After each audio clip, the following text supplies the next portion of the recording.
everybody.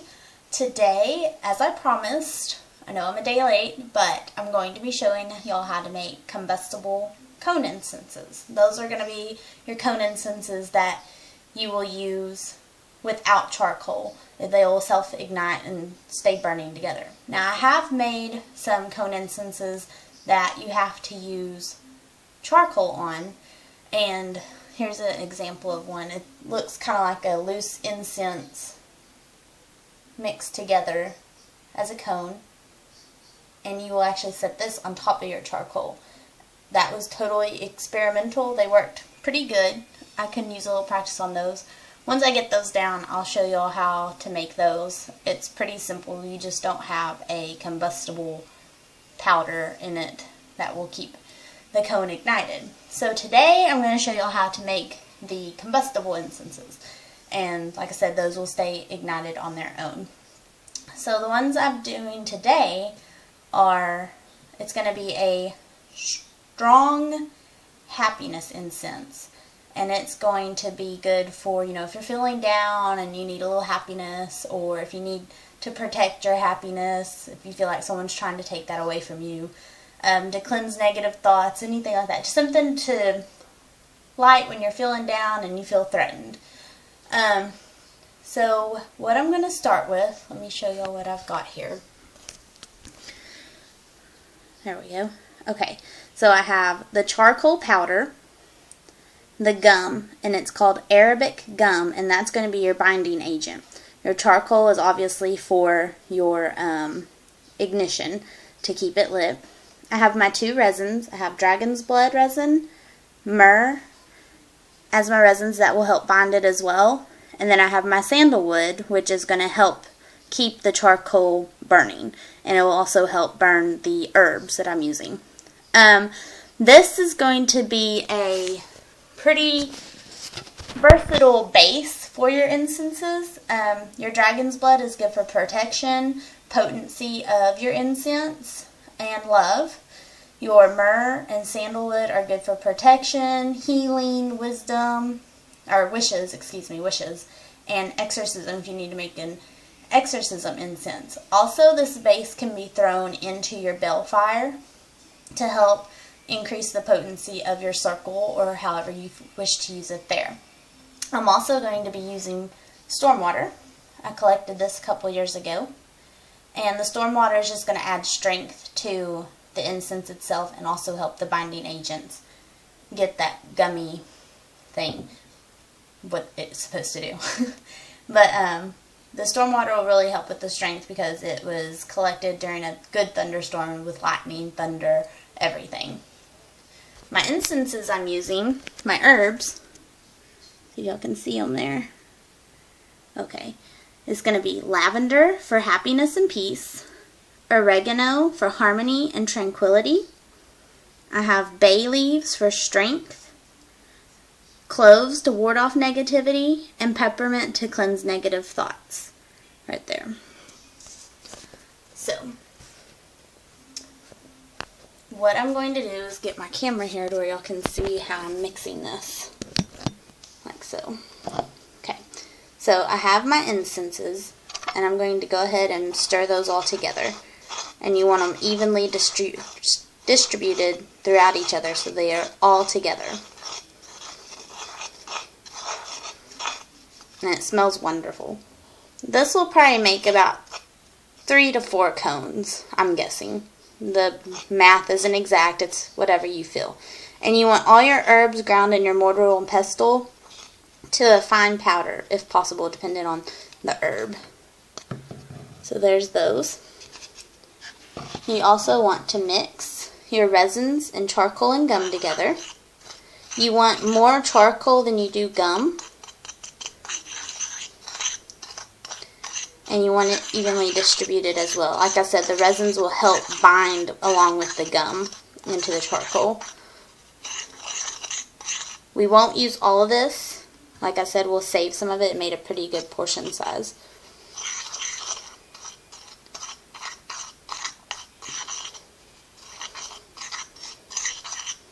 Just keep stirring that. Okay, now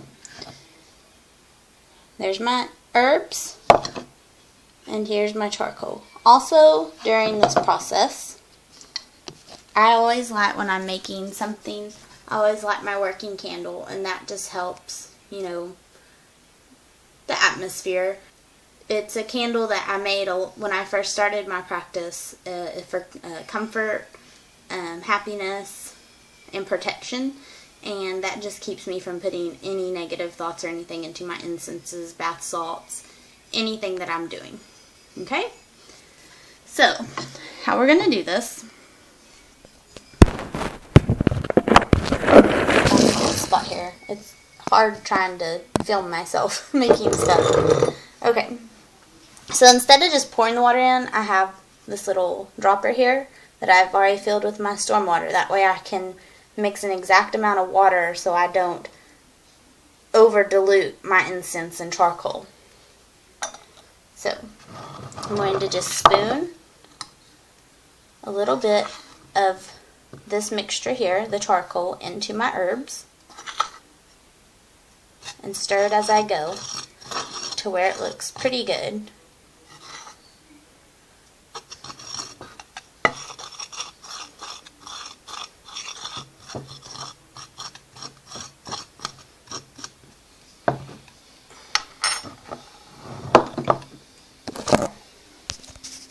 So here's what I have now. You can kind of see the charcoal, but you can still see the herbs. You don't want to overpower the herbs with the charcoal. You just need enough to help it ignite. Okay. So now we're going to add our water. I'm just going to do a few drops at first, just to moisten it.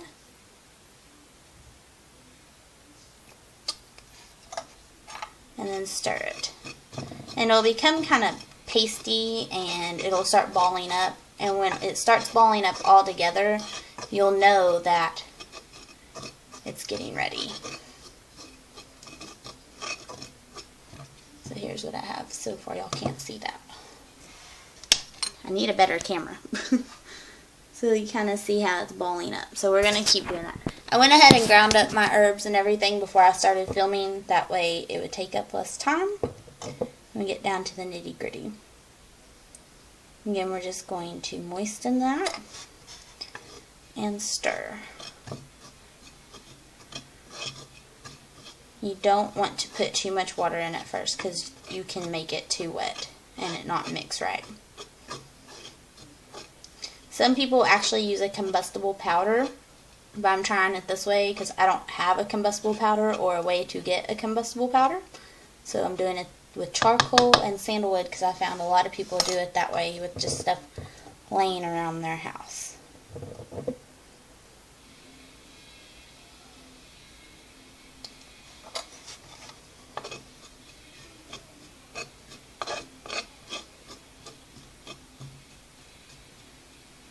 And you'll be able to tell when it's ready when you can stick your spoon in it and it tries not to separate from itself.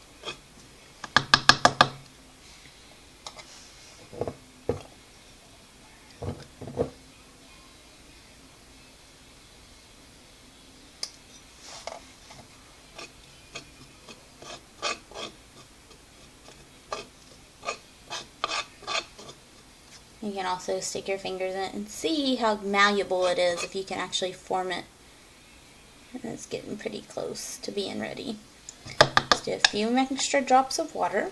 And like I said, the storm water is only going to add strength and potency to it.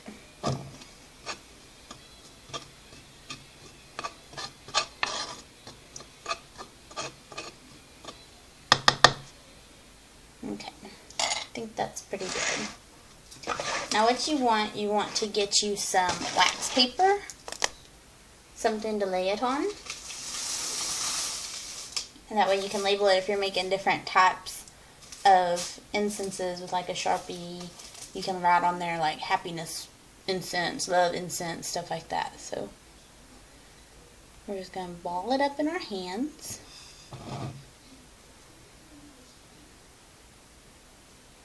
And if your cone doesn't form right, you need to add more water. But make sure you've put plenty of Arabic gum in it. That way you know for sure it's going to bond with the resins and the incense. Like so. And these take about 10 days to dry because you want to make sure your charcoal is very dry before you light it. So voila, like so. This is working out very nicely. And now set it on your wax paper.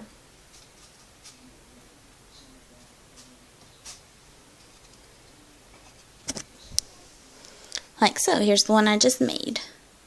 And once it gets on the wax paper, you kind of form it and manipulate it to where it looks better. And you want to rotate them away from that spot. You want to turn them, that way they dry evenly. And you want to at least wait 10 days before you try to light one and test it. You can also test your powder, see how it will ignite by throwing it in a flame or something.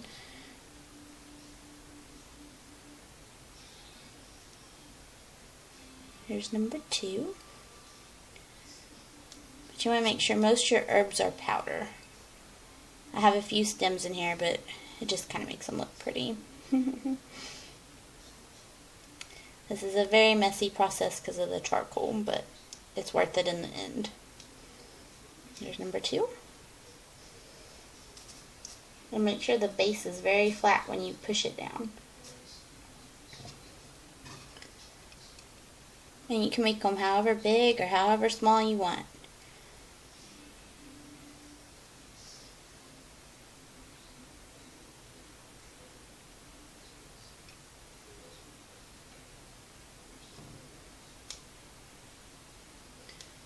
And if you feel like your stuff is drying out as you're mixing it, making your cones, just add more water. Here's number 3. So I say we'll probably get about 5 out of this batch.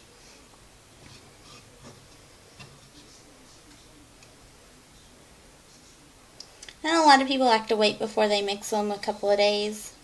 That way the herbs have time to marinate together and get all the smells. It's not necessary, but it helps.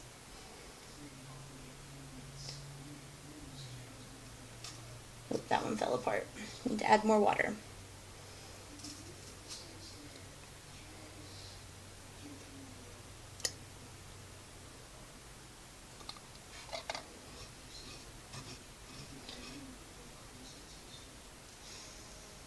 And there are several different ways to make these.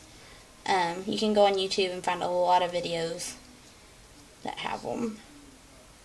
But this is my own recipe. A lot of people don't like to tell you the ingredients that they're putting in it because they're very secretive about it. But I like to share. So yeah, we're going to get about 5 incense out of this.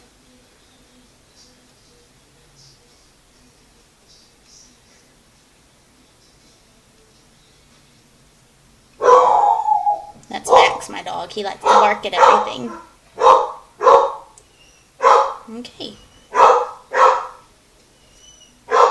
He gets excited when my husband comes home.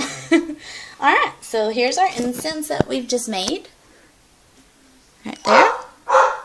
And when they dry, I'll do a video on how to make non-combustible incenses and show y'all how those light.